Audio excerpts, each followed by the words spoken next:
Mr. Holland, thank you very much for speaking with us. We're going to jump right into some of your legislative priorities, starting with the legislation on firearms. The Public Safety Committee is scheduled to resume on Friday. Your proposal, C-21, is still stuck there. Is your government willing to budge on the amended list of firearms that was brought to committee?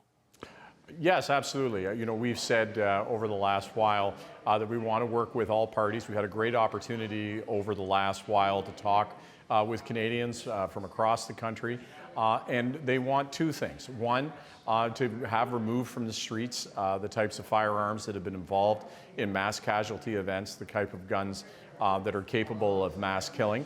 And at the same time, we know that there are folks for whom hunting is a core part of their life and want to make sure that it is not impacted. So we're working with other parties at committee to make sure that we balance those two priorities, and we're very open to working through the committee process to find that solution.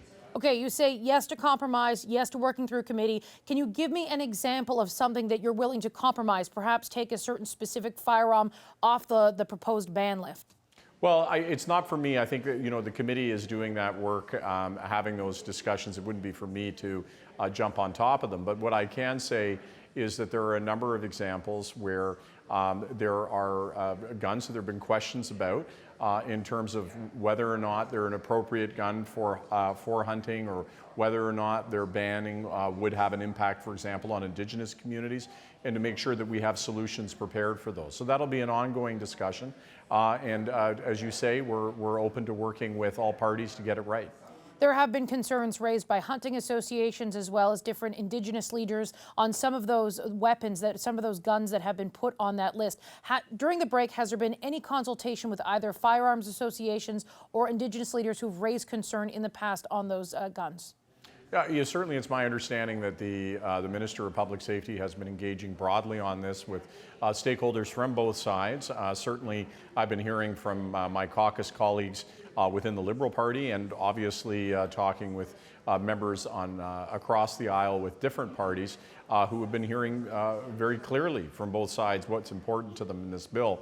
I used to be the public safety critic in opposition. I was the public safety parliamentary secretary, and I know that any time you're dealing with, on the one hand, folks that have dealt with the impacts of gun violence and are looking to make streets safer, and on the other hand, those who are looking to continue to be able to pursue hunting and how important it is to their life, that this is always emotionally charged, and we have to tread carefully with a lot of deep consultations. So when do you think we might see some movement on that? Any timeline at play here?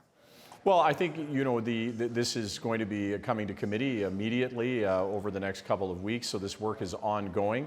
It isn't for us to be able to determine that timeline, because it is a requirement that we work with other parties, and that's what we're committed to doing. On medical assistance in dying, when can we expect your government to present the new legislation that will ultimately delay the expansion of that program? Well, I think you can expect to see that very soon.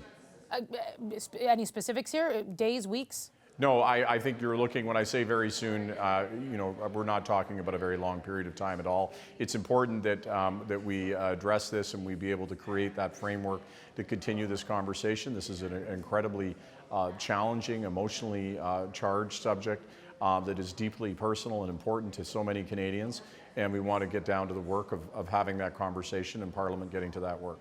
Not to belabor specifics, but as a reporter who's filling in as host, do you have a specific here as to when?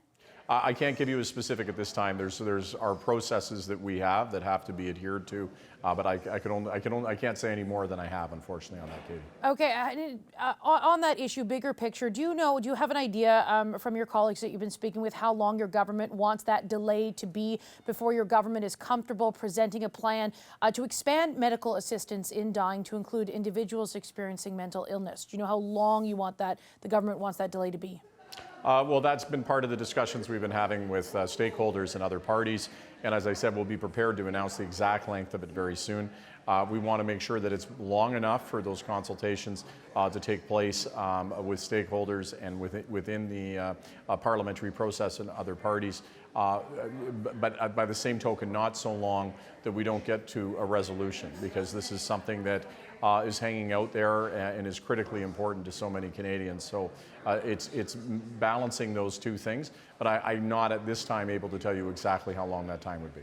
On the so-called just transition, the plan to help workers in the energy sector move to cleaner jobs, we are told we can expect that legislation sometime this year. Are you expecting it presented in this sitting of Parliament sometime in the next few weeks? So it is a huge priority for us to take a look at how we undertake the transition that is occurring and help the transition that is occurring for folks who are seeing a transition away from fossil fuels and moving towards cleaner and more sustainable forms of energy. And we want to make sure that nobody gets left behind in that process and that there is a fair transition that occurs. And so that's a conversation I'm having with the other House leaders around the timing and making sure that we get the legislation right. But I can't give you a specific timeline at this point. Is the fact that there is an election in Alberta this year, this spring, anything that's factoring into how quickly or perhaps how slowly you want to move forward on that? No, I think that the critical thing here is getting it right. This is a really seminal moment in human history where we have to move, transition away from polluting forms of energy and transition to cleaner fuels and cleaner ways to power our future. That doesn't, and of course, oil and gas is going to continue to play a huge role in many different ways, but there is going to be, and there already is, displacement. And so having conversations about how we get that right is the key question. Considerations in terms of what is happening in provincial elections. I've been around politics long enough to know if you try to get involved in provincial politics, it's going to be to your detriment because it's impossible to know how your actions will play out. We want that process to play out independently of the considerations that we're looking at. Those are some of the specifics that your government has signaled that you want to deal with in this sitting or sooner rather than later. But if we take a step back and sort of the tone of politics right now, there is a criticism that Conservative leader Pierre Poilievre has tapped into, that criticism he's leveled at your government that seems to be getting a lot of traction by making the argument he gets a sense that, or Canadians get the sense that things are broken in Canada. How is that criticism influencing your agenda, if it is? Well, look, we are in the most difficult time that human history has faced since the Second World War. We have facing a massive transformation that is happening globally that we're trying to understand. We have a war in Ukraine. We have a situation that is occurring with global inflation that is making it very difficult for folks to pay bills, and we're seeing that across the planet. And I think what's irresponsible is to say to Canadians who are struggling that you want to amplify their fear and expand the things that they're worrying about and provide no solutions on how to deal with what are global phenomenons. And that's why we're putting clear, concrete solutions forward for Canadians, like the action we've taken on childcare, like the action that we've taken on dental. And I think saying something is broken is profoundly disturbing. When you say something is broken, that would mean or imply that it's beyond repair.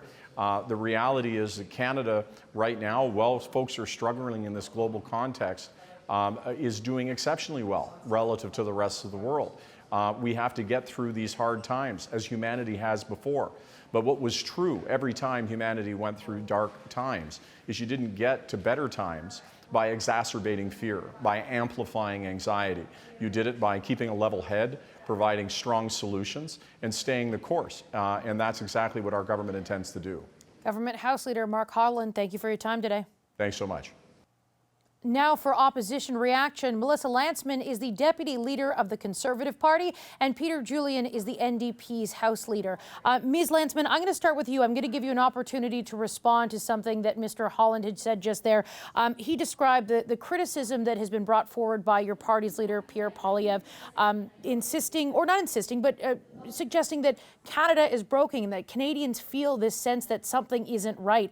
He described it as irresponsible, saying it's profoundly disturbing. How do you react to that? Well, Mr. Holland also said that Canada is doing exceptionally well, and I don't know which constituents he's been talking to, but certainly when we've been away on a break over the last month and a half from this place, you know that that's not true. That after 8 years of the Prime Minister, we've seen results of 1.5 million Canadians using food banks, rent at record rates, housing prices out of control, and students actually living in shelters while they go to school.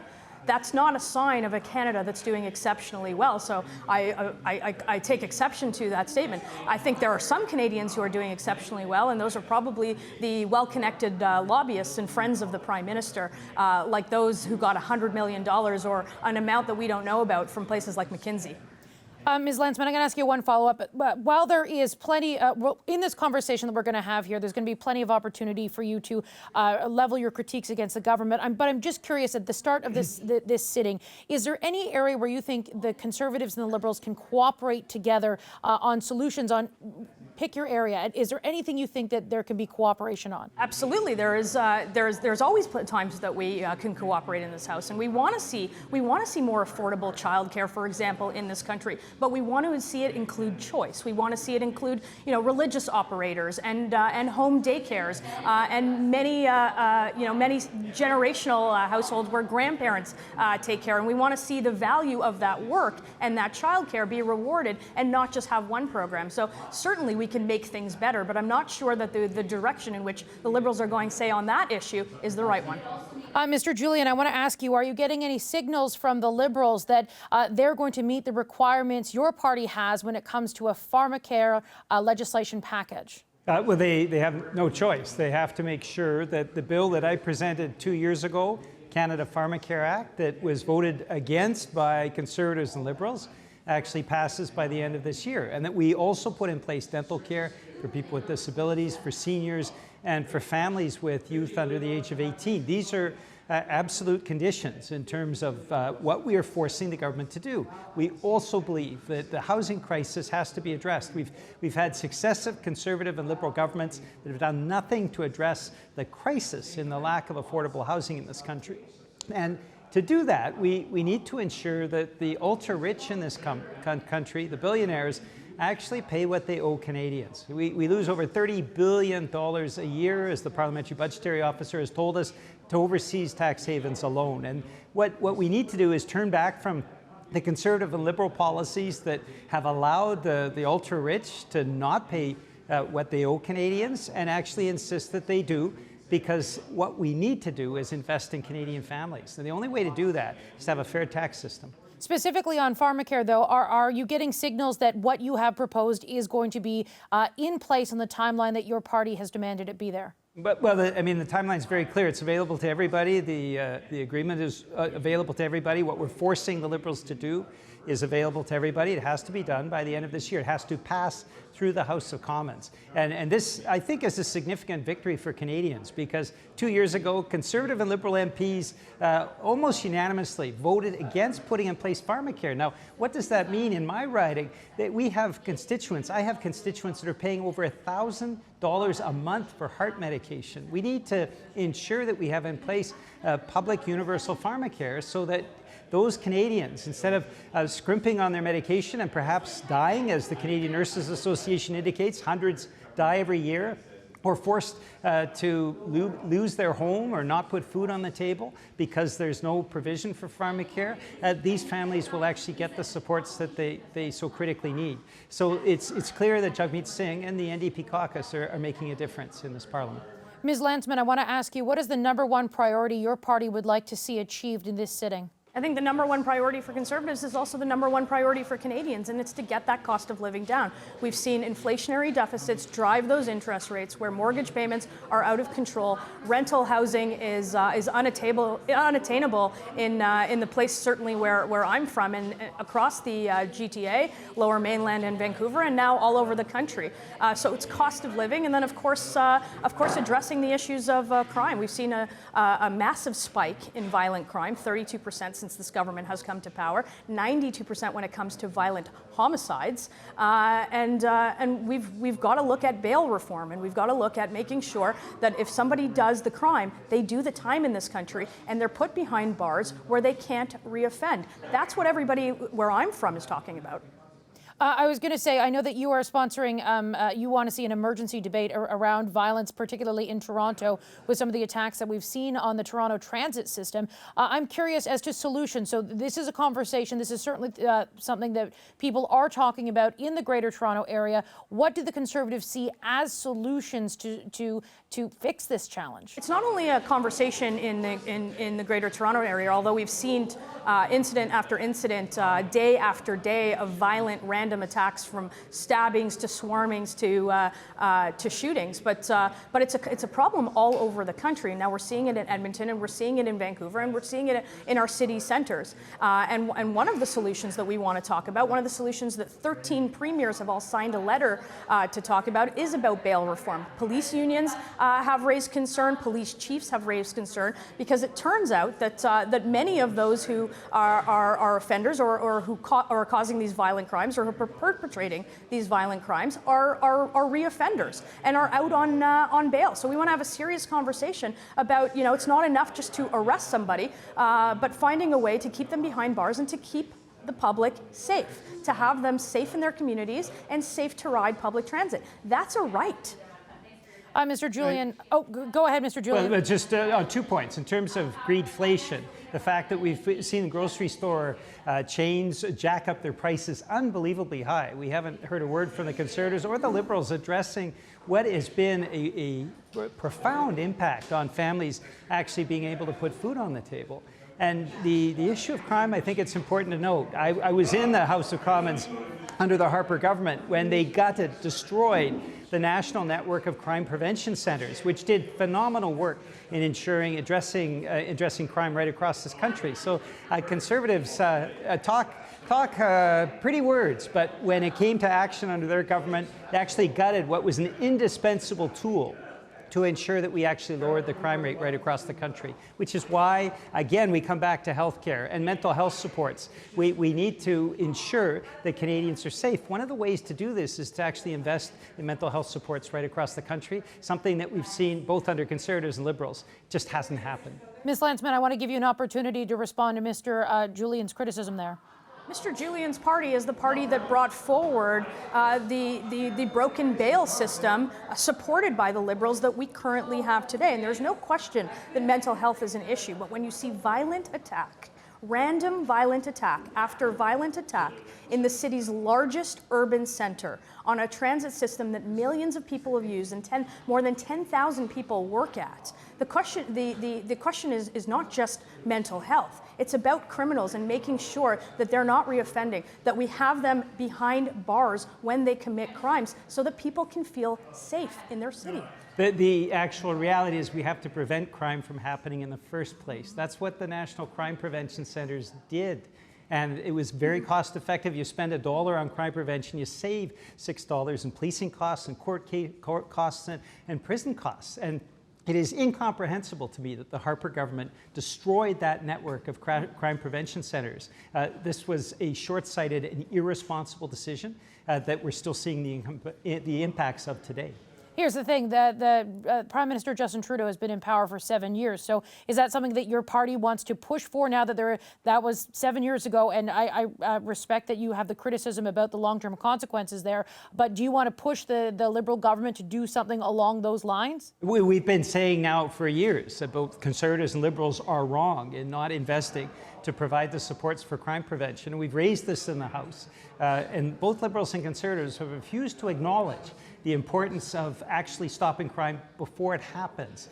This is why I think the NDP approach is smart on crime. And I think the NDP approach and what Jagmeet Singh has brought forward is actually the right way to ensure we're lowering the crime rate.